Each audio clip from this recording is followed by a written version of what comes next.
দোকানদার যে সাজেস্ট করেছে, হ্যাঁ দোকানদার যে সাজেস্ট করেছে বলছে যে যখন ব্লগিং করে তখন এই যে এই অপর ক্যামেরাটা নিতে, ওই এই দাম।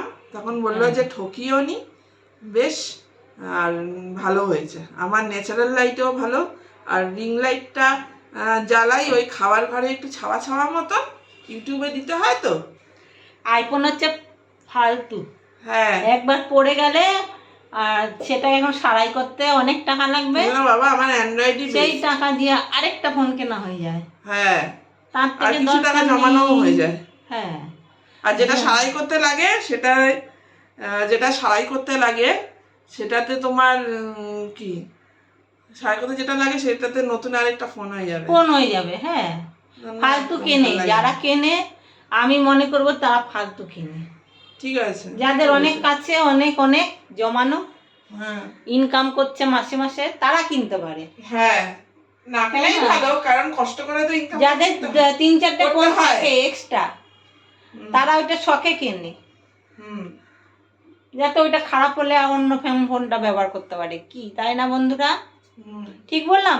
কিন্তু যারা ইনকাম করে তারা তো অনেক কষ্ট করে ইনকাম করে, কিন্তু তখন ভাবে অনেক জমানো হয়ে গেছে আর রাখার জায়গা নেই, তখনই তারা বাজে খরচগুলো করে। তার আগে কিন্তু বাজে খরচ করে না। কি ঠিক বললাম? আমার অ্যান্ড্রয়েডই বেস্ট। আমার আইফোন আগে একটু শখ ছিল, কিন্তু আমি যা শুনছি আমার আর শখ নেই। আমার মতে হচ্ছে কি ইনকামটা কষ্ট করে করতে হয়, হ্যাঁ টাকাটা জলে গেলে রাগ ওঠে।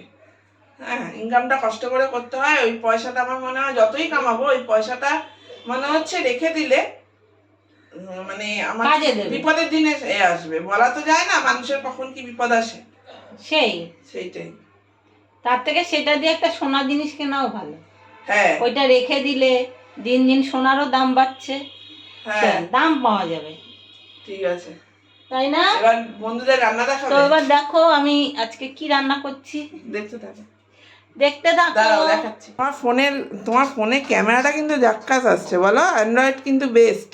হ্যাঁ এই যে কেন বলো তো, ফোনের কাজটা চেঞ্জ করেছি, এই জন্য ভালো এসেছে। হ্যাঁ আর আগে কিরকম আবছা আবছা লাগছিল ফোনটা। হ্যাঁ ওটা ওই জন্য বলে খসখস হয়ে গেছিল, মানে স্ক্রিনটা খসখসা হয়ে গেছিল, আসছিল না। তো এবার দেখো অনেক বকবক করলাম, আজকে কি রান্না করছি দেখো। একটা কাতলা মাছের একটা মাথা একদম ছোট ছোট করে কেটে নিয়ে এসেছি দেখো বন্ধুরা। আর এখানে আছে পাবদা মাছ। আজকে আমি এই পাবদা মাছটা করব, আর এই যে এই মাথাটা দিয়ে একটু আলু দিয়ে একটু মাখা মাখা তরকারি করব, ভালো হবে বুঝলে। এটা একটু বাঁধাকপি বা পুঁই শাক হলে ভালো হতো, কিন্তু এখন তো বাঁধাকপিটা এখন ভালো লাগে না খেতে, আর পুঁই শাক খেলে পেট খারাপ হবে। ওই জন্য পুঁই শাকও নেই। তো আমি এখন আলু দিয়ে এটাকে তরকারি করব, একদম শুকনো শুকনো করে এটাকে তরকারি করলে কেমন হবে কমেন্টে। ভালোই হবে, তুমি রান্না করছো। আর তার সঙ্গে এটাও পাতলা ঝোল করব না, কেননা এটা জ্যান্ত মাছ না। জ্যান্ত মাছ হলে পাতলা ঝোল করলে ভালো। আচ্ছা দু রকম মাছ করার কোনো প্রয়োজন নেই। আরে এটা তো কাটা, এটা হচ্ছে কাটা চিবাবো আর ফেলে দেবো, আর এটা মাছটা দিয়ে ভাতটা মেখে খাবো। দেখি এটা কি মাছ? এটা হচ্ছে পাবদা মাছ। দুটোর যে কোনো একটা করো, দুটো খেতে পারবো না। আচ্ছা দুটোই রান্না করব, কালকের জন্য একটা রেখে দেবো। হ্যাঁ তো যেটা দিয়ে ভালো লাগবে তুই সেটা খাবি, আর যেটা ভালো লাগবে না ওইটা রেখে দেবো, কালকে খাবি। ঠিক আছে। এখন ধুয়ে নুন হলুদ মাখানো হয়ে গেছে, এখন যদি আবার রাখি আবার এখন বরফ জমে আবার শক্ত হয়ে যাবে। তার থেকে রান্না করে রেখে দেবো, ভালো হবে না? হ্যাঁ গন্ধ আসবে না তো? না না কোনো গন্ধ আসবে না। 3-4 দিন যেই তরকারিটা 3-4 দিন ফ্রিজে থাকে সেই তরকারিটা গন্ধ হয়, এই তরকারিটা গন্ধ হবে না, বুঝলি? ভালোই হবে। হ্যাঁ আর এদিকে ভাতও হয়ে গেছে আমার, ভাত আমি আগে করেছি, এবার এই তরকারিগুলো করব। এই যে ভাত করে নিয়েছি,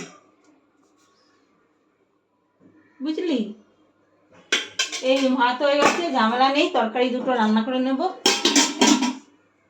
চলো বন্ধুরা টাটা, রান্নাটা করে নিই। আবার রান্না করে আবার নতুন করে আবার ভিডিও নিয়ে আসবো তোমাদের সামনে।